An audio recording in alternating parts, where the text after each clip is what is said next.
Hi guys, I am Emma and today I'm so excited. I'm going to be talking to you about my new single and my musical journey, and I hope you guys enjoy. Stay with me. Well, the Group Fire was formed back in, I think, 99, 2000. We were a three-piece band, signed at 17 to Def Jam on a 6-album deal, which was a bit like, oh my God, what the fuck have we got ourselves, excuse my language. But I think for us, it was very overwhelming. We weren't ready because at that point, we had 9 labels that were bidding for us. Then Def Jam came through and yeah, it was a 6-album deal. It was a lot to deal with at 17, I'm not gonna lie. It was a lot, but it was exciting. So we done a lot. We did Top of the Pops. We did the Princess Trust. Jay-Z, when he first announced that he was retiring, we did the Princess Trust. That was so crazy. That was mad. That was. I think for me that was the highlight because all these people were coming through to say hello to us, and I remember even like mixing with the likes of Damon Dash and all of that, them coming because obviously they were on Def Jam and them just saying, well done, we love what you're doing. Yeah, and also Top of the Pops because Janet Jackson was there, performed on the same stage as Lionel Richie. So yeah, it was great. It was litty. I would say those were the highlights of.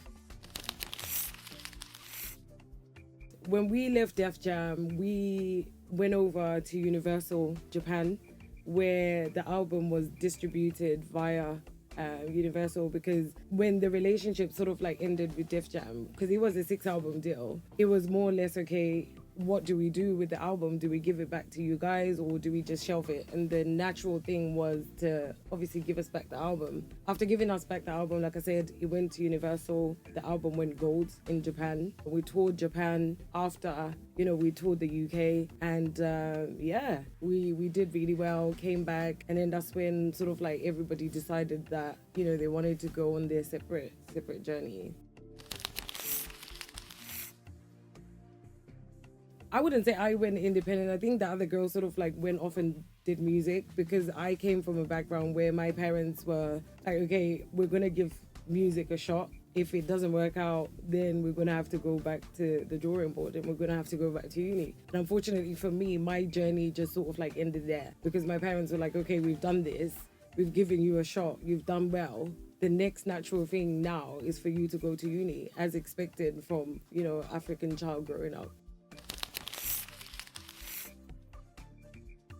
I took time out because I always say this to people. I don't think people realize that, when you've been so far and you achieve so much at a young age, it sort of like broke my heart. I know like a lot of people will be like, oh, my boyfriend broke my heart, like kind of thing. And it's like, oh my God, heartbreak. But for me, I think music really did break my heart because it was something that I was passionate about. I was born, I feel like I was born to do this. I was singing from a very young age. I remember my dad even looking at me sometimes going, where do you know the lyrics of all these songs from? So for me, I went through like a heartbreak, I would say, with music. So I had to take myself away from it and focus on other things so that I could really rebuild myself back up to say, I didn't even want to get back into music, if I want to be honest. I thought that was it. I think for me, it was a realization, because I've got a son, it was a realization when he started singing and my mum looked at me one day and she said, do you know this is, your gift, and now this is God saying to you, you now need to get back into music because this is now part of you. He wasn't even there when I was doing music, but for him to come and he was singing my songs like from before because my mom used to play it to him, and then all of a sudden it was just like, maybe I should. I mean, I've tried the work route. I've worked in jobs that I dreamt of working. I literally worked for BA. I flew around the world. I've always wanted to travel. I did that. So yeah, that's when it came about. Like, I remember my parents always used to play Bob Marley on a Sunday.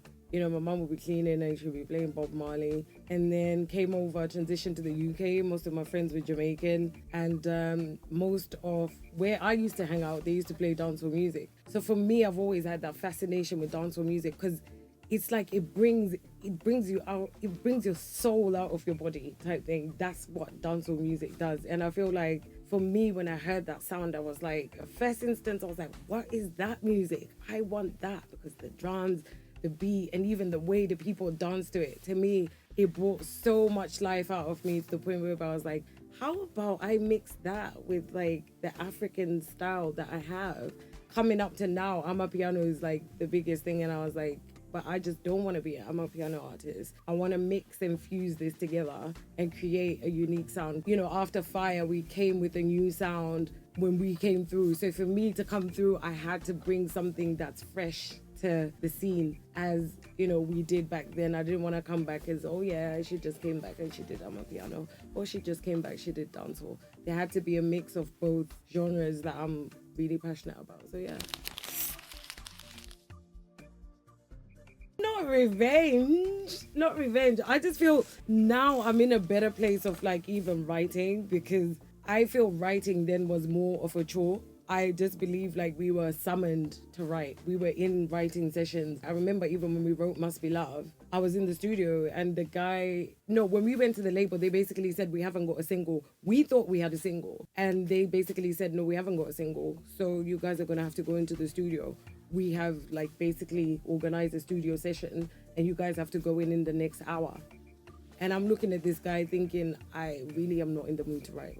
Like, I just don't have anything to say. So I remember walking in the studio and I remember Tenza and Kizia, like, literally got onto it and they started writing.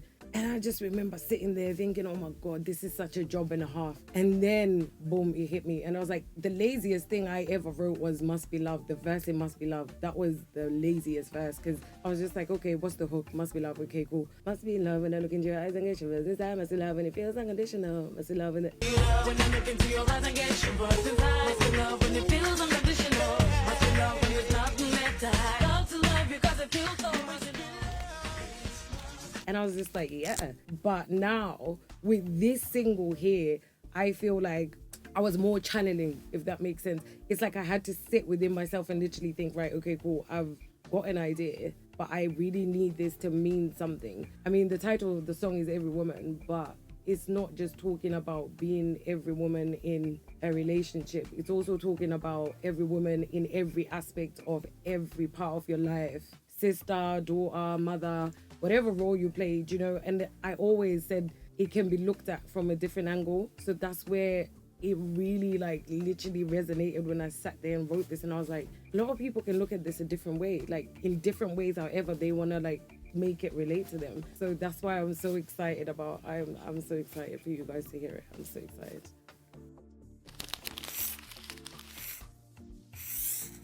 I think coming from the UK, it really is, because I just feel in the UK, we are still striving to find sound. You know, there's grime, but as female artists, I don't think we've yet established a true sound that we can say, okay, this is UK. Because when you hear Jamaica and you hear Spice, you know that's Jamaica. When you hear Amapiano, that lady that sang Jerusalem, you know that's from South Africa. But I think in that regards, I think I'm trying to, you know, pave a way, either way, whether for young artists or whoever, to create a new sound. It doesn't necessarily have to stick to the rules of Amapiano, the drum patterns or whatever, but whatever feels right to you, however it resonates to you, even if you want to stick a bit of grime in Amapiano. It's just like, for me, music is an expression. You know, I always feel like whatever feels right, whatever makes your soul jump out of your body, when you walk in and you hear a beat and you go, damn, and it makes you stop and think, I feel, yeah. But I would say, yeah, it's really, really, really like an attempt to sort of like bridge the gap between Amapiano, dancehall, and sort of like just, you know, the pop kind of like vibe that we've got going on here. Yeah, I'm back. I'm currently working on an EP. Slowly coming, but it's coming together. I've got moments when I even listen back to some of the songs that I've done. You have to harness the energy when it's there. You know, you have to stay in the present moment. There's a lot coming. There is a lot. You guys need to definitely keep an eye out on my socials. I am on Instagram mostly if you don't want to catch me. Emma.Namuro. We did a video and I hope you guys have been watching because we did a video for the previous single, Drop Them. And I really appreciate everybody supporting the single because honestly, I wrote that in my back garden during the pandemic. I don't think we were in an exploited deal as such. I just feel like when the time came to, you know, delivering the album, I feel like it was so fast paced to the point whereby it literally just went over our heads. I don't feel like we were given enough time to deliver, because I remember even some of the songs on the album, I remember even listening to them at home and I was like, I don't, you know, when you know your ability and you know what you can deliver and then you're hearing it at home and you're like, no, we need something stronger. But because the time was so strict, it was so rushed. So for me, I don't feel like it was exploitation as such, but I just feel like there was a rush. Because when we came out, there was so much expectation. It was like, oh my God, we were here, there, everywhere. Like, I mean, I never used to sleep. Like every day we were doing something. We were on interviews, we were shooting videos, we were traveling somewhere. So yeah, I just feel like it happened really quickly. I cannot wait to go on stage. Right now, like I said, I am kind of in a space whereby I need to get the EP right. Once I have 3 singles out, and they're coming back to back. Trust me, they're coming fast like hot buns out of the oven, one after the other.